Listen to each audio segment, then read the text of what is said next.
My friends, welcome back to another video of my channel G Mark, and today we are discussing how would your clients answer these 5 questions. Let's start my topic. We are writing before about the importance of conducting a research on your target audience. But what specifically should you ask them? What kinds of questions produce insights you can actually use? Two ways to do research. Let me begin by briefly describing the two main ways to conduct this research. First are phone interviews. We consider this the gold standard because they allow the interviewer the latitude to follow up and dig deeper. They also include open-ended answers at every turn. Overall, the question answer are richer, more nuanced, and choose chock full of valuable insights. A skilled interviewer can also note a respondent's tone. Are they angry, happy, invasive, or providing additional context to an answer? An experienced interviewer will put the person at ease, making the experience more like a conversation than an exam. Second are only surveys. Surveys have the advantage of being automated and highly structured, making the data faster and easier to compile. So they can be an efficient way to collect information from a large group of every service can serve as up both multiple choice and open-ended questions. However, people are less likely to provide long detailed answers and there is no mechanism to ask follow-up questions. Many studies employ both techniques or a hybrid approach, allowing researchers to reach a large sample at a reasonable cost while capturing the detail and shades of meaning you can only get in live interviews. 5 keys lines of questioning. There are many useful questions you can ask in a study, but we want to focus on 5 really important ones. These are actually categories of questions as you can approach them from multiple angles. Who are your true competitors? Most firms think they know whom they compete against, but when they ask their clients these questions, they usually discover a very different competitor ecosystem than they expected. If you don't know your true competitors, you are at a risk of being poorly differentiated, offering the wrong mix of services, and setting your prices too high or low. What to ask when you were selected to who else did your clients consider? What did they like about those firms?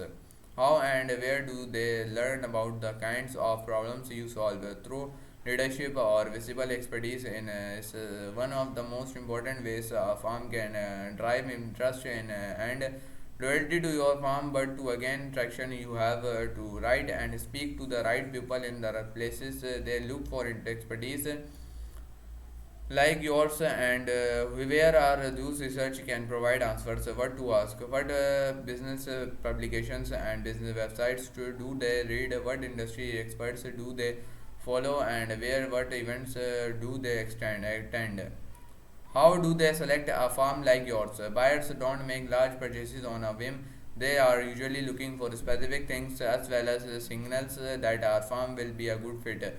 What to ask? What were their selection criteria? Why did they choose you over competitors? What are their biggest business challenges? Most farms want to play a meaningful part in their client's business by identifying their silent business challenges. You can understand where and how you are relevant. You can also learn if you need to adjust your service to become more helpful and deliver more value. What to do? What ask?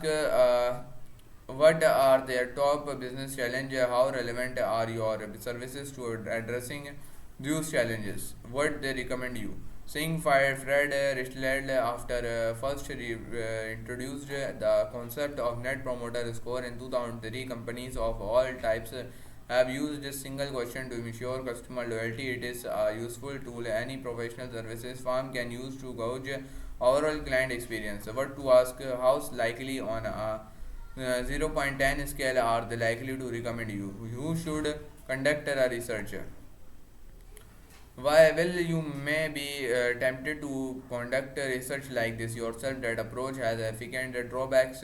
The biggest problems is that your clients are unlikely to be open and honest about their concern. They have built a partner relationship with you which they don't want to jeopardize. Some clients simply don't want to hurt your feelings. As a result, they are likely to withhold some of their most valuable insights. Another reasons you might want to consider making the calls yourself is time at Hing. We do research like this every week for all clients, so we have a lot of hands-on experience. Each experience project involves several steps: survey design and interview guides, drawing up a list of people to interview or survey, and reaching out to ask if they would like a participate, conducting the interviews and per hour surveys and documenting the responses, compiling, coding, and analyzing the data, distilling key findings into a research report, walking the client through key findings, explaining how and why they are relevant and how they can use them. This process is rigorous and it takes many hours to do the planning, conduct the research, and make sense of the data. If you take shortcuts, you are going to miss critical information or words draw incorrect consolation. The last reason is lack of experience. It takes skill to design a valid questionnaire that doesn't accidentally introduce bias. Confusing information from a respondent isn't always easy either to recognize when there is more to learn and to keep digging until the answer is fully uncovered. It also requires a feel for the data to determine which responses to rule up together, which and which to keep separate, and it takes a real skill to analyze the data and derive a practical set of takeaways rather than try to boost bootstrap this. Consider outsourcing the research to a qualified research firm or a consultant. It's important, however, that they know your industry and have experience conducting phone interviews with the C-suite executives or senior public officials and community leaders. Most high growth professional services firms research their audience. Isn't it about time you had this competitive advantage too? Net Promoter Score is a registered trademark of Bain and Company. आज की video में बस यही था। बाकी मज़ीद videos के लिए चैनल सब्सक्राइब करें। शुक्रिया।